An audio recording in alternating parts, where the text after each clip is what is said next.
Is going on? Today I'm doing the Rex to SA dominating rugby under Rassie. If I'm pronouncing it properly, you know what I'm saying? Shout out to Coach Rassie, you know what I mean? He's goated though, I cannot lie. Like, I was watching the video of you know, of him speaking. I cannot lie. He talks like a president. Like the way he was so confident within the team, within the country, within the nation, within the culture, within the sport. Yeah. He got my vote. If he's running, he got my vote. But anyways, make sure you like, comment, share, subscribe. When we don't have to care, let's get a poppy on. Let's get straight to it. When South Africa was in desperate need of redemption, one man answered the call. A tactician, motivator, and innovator. Rassie Erasmus. He wasn't just what South African rugby needed. That's hard. He was everything the nation hoped for and more. In just a few short years, he transformed a faltering Springbok squad into an unstoppable force, embodying the spirit of an entire nation. But how did he do it? How did Erasmus manage to unite a fractured country, build a formidable team, and produce a captain that would go down in history? Come with me as we unravel the story of how Rassie Erasmus didn't just help South Africa win the 2019 Rugby World Cup. He completely changed the landscape of South African rugby and in many ways, its national identity. Before Rassie, a nation in crisis, a team in despair. It's easy to forget just how far South African rugby had fallen before Rassie Erasmus took the reins. The mighty Springboks, two-time World Cup winners, were struggling. The lows were shocking. A 57-0 hammering at the hands of New Zealand in 2017. A record loss to Ireland and general inconsistency that left fans disillusioned. No way. The team that had once made nations tremble now looked lost on the field. And off the field, things weren't much better. South Africa was grappling with political unrest, deep-seated divisions and social inequalities. The Springboks, traditionally a symbol of national unity, were floundering. What they needed wasn't just a coach, they needed a leader. Then came the appointment that would change everything. Johan Rassie Erasmus was named head coach of the Springboks in early Looks like a president, does he not? He looks like a president. What is arguably the worst kept secret in South African rugby, the appointment of Rassie Erasmus as the Springbok coach. To say that the nation's hopes rested on his shoulders would be an understatement. But for those who knew Erasmus, this wasn't just a man taking on a job. It was a man on a mission. Before we dive any deeper, if you're enjoying this deep dive into Rassie Erasmus's incredible impact on South African rugby, we'd love for you to join our community by subscribing. It's completely free and helps us continue bringing you more stories like this. Also, you won't miss out on any of our upcoming rugby content. Thanks so much for being here with us. Now, let's get back to the journey. Rassie's blueprint, a tactical revolution. From the moment Erasmus took over as head coach, it was clear that this wasn't going to be business as usual. Erasmus had a vision, a bold, ambitious, and meticulously crafted plan. His approach was rooted in the fundamentals, but layered with innovative tactics that would change how the Springboks played. First and foremost, Rassie understood South Africa's traditional strengths, physicality, dominance in the set pieces, and a fearsome defense. But it wasn't enough just to rely on brute force. The modern game had evolved, and Erasmus knew that South Africa had to evolve with it. He introduced tactical nuance, particularly his now famous rush defense. Rather than waiting for the opposition to come to them, Erasmus wanted his team to attack the ball, shutting down space and applying relentless pressure. It was a high-risk strategy, but when executed well, it was almost impossible to counter. His tactical acumen also extended to how he used his squad. Erasmus wasn't afraid to rotate players or use his substitutes in creative ways. He saw the game as a chess match, and he was always thinking several moves ahead. South Africa's physicality became even more imposing as Erasmus built a squad that could sustain intense intensity for 80 minutes and beyond if needed. But tactics alone don't win World Cups. It was Rassie's ability to inspire and unify his team that truly set them apart. True. Kolisi, the perfect captain for the new era. Every great coach needs It's a the captain goal, who man. embodies the team's values. And in Kolisi, Rassie found the perfect leader. But Kolisi was more than just a rugby player. He was a symbol, a living embodiment of South Africa's potential for change and unity. Born in the township of Zwide, Kolisi's rise to prominence was a story that inspired millions. He grew up in poverty, often playing rugby with makeshift balls because his family couldn't afford to buy him a real one. And yet, through sheer determination, Kolisi clawed his way to the top. He didn't just earn the respect of his teammates, he captured the heart of a nation. When Erasmus made Kolisi the first black captain of the Springboks, it was a moment that transcended sport. South Africa, still grappling with its apartheid past, saw in Kolisi a symbol of hope, of progress, of what the future could look like. But this wasn't a political gesture. Kolisi earned that captaincy, and under his leadership, the Springboks became a team that played for something bigger than rugby. They played for each other, for their families, for their country. Kolisi, quiet but unyielding, led by example. He didn't need grand speeches or dramatic gestures. His presence on the field spoke volumes. Together, Kolisi and Erasmus formed a leadership duo that changed the course of South African rugby forever.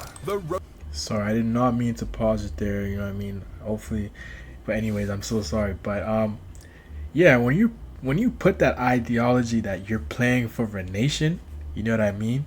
You're not playing for yourself, you're going to be successful.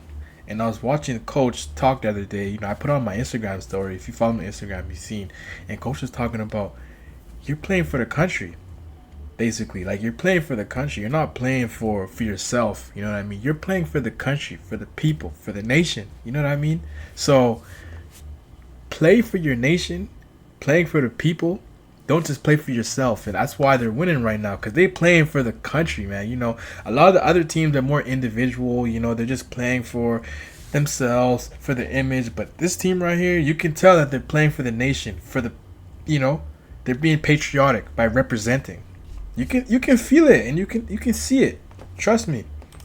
Road to glory, the 2019 Rugby World Cup. Fast forward to 2019, the Rugby World Cup was on the horizon, and while many teams were touted as favourites, New Zealand, England, Ireland, few believed that South Africa could go all the way, but Rassie had other ideas. The Springboks had evolved into a well-oiled machine. Their defense was suffocating, their set pieces precise, and their tactical flexibility unmatched. And at the heart of it all was Erasmus, orchestrating every play, every decision, like a master conductor leading his orchestra. In the pool stages, they suffered a setback, losing to New Zealand in a hard-fought battle. But instead of seeing it as a failure, Erasmus used the defeat as fuel. South Africa came out stronger, hungrier, and more focused. By the time they reached the knockout stages, there was an air of inevitability about the Springboks. Against Japan, they were ruthless. Against Wales in the semi-final, they were clinical. And then came the final, a showdown with England, who had just demolished New Zealand in the semi-final and were riding a wave of confidence. What happened next was pure rugby history. From the very first whistle, South Africa imposed themselves on England, both physically and tactically. The scrums were brutal, the tackles ferocious, and every time England thought they had found a way through, they were met with a green wall. Erasmus's game plan was genius in its simplicity. While many expected South Africa to keep it tight and rely on their forwards, Erasmus surprised everyone by playing expansively when it mattered most. The Springboks unleashed their backline with precision, and when Cheslin Kolbe danced past the England defence to score the final try, it was the exclamation point on a masterclass performance. The final score, 32-12. South Africa were world champions, but more than that, they had restored their place as rugby's dominant force. More than rugby, a nation united. When Kolisi lifted the Webb Ellis Cup, it wasn't just a victory for the Springboks, it was a victory for South Africa, a country that had been through so much turmoil, but for one moment could celebrate as one. Under Rassie Erasmus, the Springboks had become more than just a rugby team. They were a symbol of hope, of unity, of what South Africa could achieve when it came together. The victory was cathartic, not just for the players, but for the entire country. It was a reminder that sport has the power to heal, to unite, to inspire. That's right. Rassie Erasmus understood that better than anyone. Rassie's legacy, a lasting President. impact. After the World Cup, Erasmus transitioned into the role of South Africa's director of rugby. His influence on the team remained, as did the structures he put in place. Under his guidance, the Springboks continued to dominate, winning the 2021 British and Irish Lions series in dramatic fashion. But Erasmus's legacy goes far beyond wins and trophies. He showed South Africa and the world that with the right leadership, anything is possible. He gave the Springboks their pride back, their identity back, and in doing so, he helped restore hope to a nation. Erasmus's story isn't just one of rugby success. It's a story of resilience, of belief, and of the power of sport to bring people together. Back-to-back champions. South Africa's epic journey in the 2023 Rugby World Cup. Fast forward to 2023, and the air was thick with anticipation. The Springboks, fresh off their triumph in 2019, weren't just defending champions. They were on a mission to carve their names into history.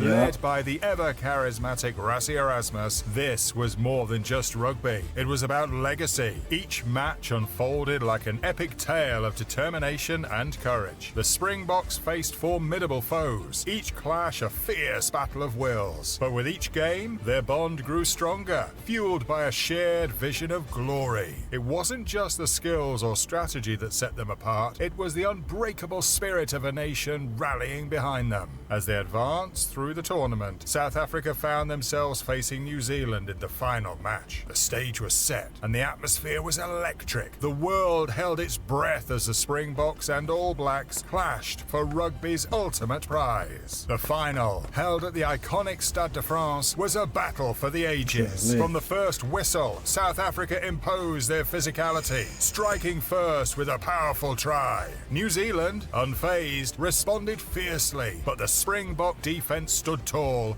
a green wall of resilience. In a gripping contest, South Africa retained their title by narrowly defeating New Zealand 18-17, marking a historic achievement. They became the first team to win the tournament 4 times, and remarkably, they were the only team to ever win every World Cup final they played in. This victory was even more impressive, as it was their second triumph over New Zealand in a final, having previously beaten them 15-12 after extra time in 1995. As the minutes ticked away, South Africa's strategic brilliance shone through. With a scoreline tight, they displayed tactical mastery and unleashed their backs, showcasing the depth of their talent. Each knockout game had been a nail-biter against France, England, and New Zealand, each won by a razor-thin margin of just 1 point. They had done it. Back-to-back World Cup champions. As Kolisi lifted the trophy high, the South African flag waved triumphantly in the background, a powerful symbol of unity and resilience. Rassie Erasmus didn't just change South African rugby, he changed South Africa itself. And for that, his name will forever be etched in the annals of history. If you enjoyed this deep dive into the magic of Rassie Erasmus and South African rugby, make sure to hit that subscribe button and turn on the notification bell. That way you'll never miss out on our future insights into the biggest game changers in rugby history. Your support helps us bring more content that celebrates the passion, drama, and brilliance of the sport. Thanks for watching, and see you in the next video. I cannot lie. This was well done video, and also Rassie's his formula is working. It's working. His formula is working. You put it in the minds of players that you're not playing for yourself. You're playing for the nation. You're playing for the people. You're carrying that flag. When you put that ideology in the people, in the players, I'm telling you the truth. They'll always be successful. Don't show favoritism. Don't show, oh yeah, no, we're gonna make this one the superstar, and then you're the man of the city. You're gonna be the man of the country. I mean, you're gonna be the man of the. Yeah, you can say the man of the country. You're gonna be the hottest man in town. You're gonna be no. You're playing for the country, not for yourself. That is the greatest ideology you can have for a team. But anyways, if you made this far, much love to you. Run away to 100K. You know what I'm saying? Let me know what you want me to react to. Feel free to hit me on Instagram. I always tell you to hit me on Instagram. Feel free. You can DM me on Instagram something. I'll respond. I mostly respond. If I don't respond, try again. But anyways, and you can comment down below as well too. Feel free as that. But anyways, run away 100K. Thank you guys so much for subscribing. Much love to y'all. See you later.